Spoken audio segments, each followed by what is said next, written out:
তোমাদের সকলকে আমার ইউটিউব চ্যানেলে স্বাগত। আজকে তোমাদের সামনে আমি আলোচনা করছি ক্লাস 10-এর যে তোমার হলো দ্বিতীয় পর্যায়ক্রমিক মূল্যায়ন রয়েছে তার 3 নম্বর ইতিহাসের প্রশ্নপত্রটা নিয়ে। দেখো, প্রথম প্রশ্নটা কি বলেছে, 1857 সালে সিপাহী বিদ্রোহের সময় ভারতের গভর্নর জেনারেল কে ছিলেন? এটা কিন্তু তোমার লর্ড ক্যানিং। বঙ্গভাষা প্রকাশিকা সভা প্রতিষ্ঠিত হয়, এটা আমরা সবাই জানি যে 1836 সালে। এটা কিন্তু প্রথম তোমার রাজনৈতিক পত্রিকাও বলতে পারো বা রাজনৈতিক সভা বলতে পারো।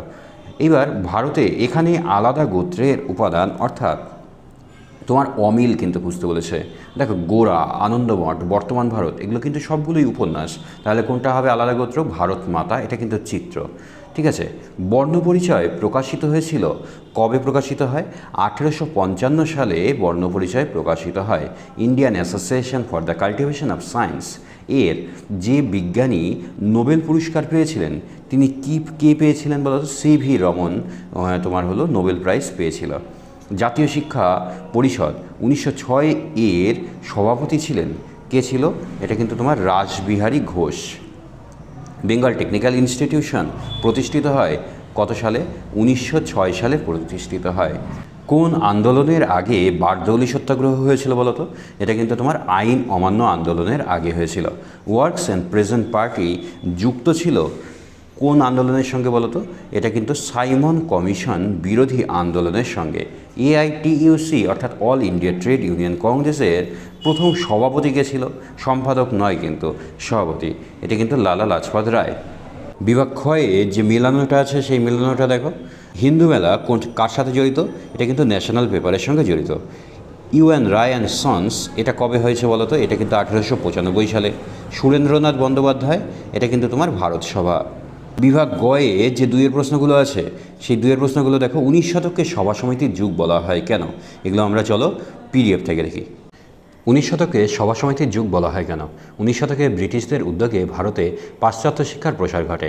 ভারতবর্ষে মধ্যবিত্ত সম্প্রদায়ের মানুষ শিক্ষিত হওয়ার পাশাপাশি জাতীয়তাবোধে উদ্বুদ্ধ হয় এবং মধ্যবিত্ত সম্প্রদায় উপলব্ধি করেছিল যে ব্যক্তিগতভাবে বিচ্ছিন্ন আন্দোলনের মাধ্যমে ব্রিটিশদের বিরুদ্ধে জনমত গঠন করা সম্ভব নয়।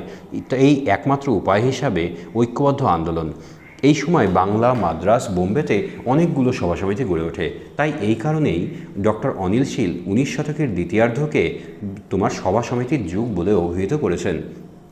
দ্য বোস ইনস্টিটিউশন কে প্রতিষ্ঠা করেন? আমরা জানি যে স্যার জগদীশচন্দ্র বসু এটা প্রতিষ্ঠা করেছিলেন 1917 সালের 30 নভেম্বর তারিখে।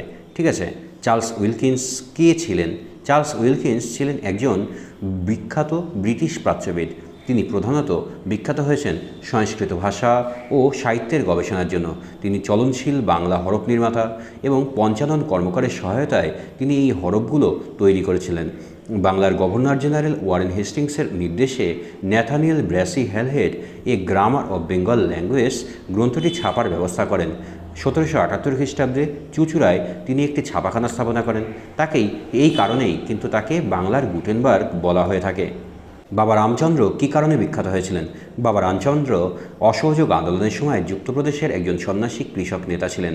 তার নেতৃত্বেই অযোধ্যা, রায়বেরিলি, সুলতানপুর, তারপরে প্রতাপগড়, জৌনপুর, ফৌজাবাদ প্রভৃতি অঞ্চলে কৃষকরা কিন্তু তোমার এক ঐক্যবদ্ধ হয়ে একটি শক্তিশালী আন্দোলন গড়ে তুলেছিল। এর উদ্দেশ্য কী ছিল? খাজনা হ্রাস করা, তারপরে বেকার শ্রম, জমি থেকে উচ্ছেদ করা ইত্যাদির অবসান ঘটানোই ছিল এর উদ্দেশ্য। 1920 সালের 14ই আগস্ট মিথ্যা চুরির অপবাদে সরকার তাকে গ্রেপ্তার করলেও আন্দোলনের তীব্রতা কিন্তু লক্ষ্য করে মুক্তি দিতে বাধ্য হয়েছিল। যুক্তপ্রদেশের কৃষক আন্দোলনে তার অবদান কিন্তু অবিস্মরণীয়। মিরাট ষড়যন্ত্র মামলা কি? সারা ভারত ওয়ার্কস অ্যান্ড প্রেজেন্ট পার্টির নেতৃত্বে শ্রমিক আন্দোলন ব্যাপক আকার ধারণ করলেও ব্রিটিশ সরকার শঙ্কিত ও চিন্তিত হয়ে ওঠে। নেতাদের গ্রেপ্তার। সরকারের বিরুদ্ধে ষড়যন্ত্র ও শ্রমিক আন্দোলনে মদত দেওয়ার অভিযোগে সরকার 33 জন বামপন্থী নেতাকে জননিরাপত্তা আইনে গ্রেপ্তার করে। তারপর তাদের বিরুদ্ধে শুরু হয় মিরাট ষড়যন্ত্র মামলা। পিসি যোশী, ফিলিপ প্যাট, বেঞ্জামিন তোমার ব্রাজিল, মিরাজকর, ধরণী, গোস্বামী প্রমুখ কিন্তু 4 বছর মামলা চলার পর অভিযুক্তদের দীর্ঘমেয়াদী কারাদণ্ড হয়। তোমাদের যদি ভিডিওটা ভালো লাগে তাহলে অবশ্যই লাইক, শেয়ার এবং সাবস্ক্রাইব করো। বন্ধুদের মধ্যে বেশি থেকে বেশি পরিমাণে শেয়ার করো। ধন্যবাদ সকলকে।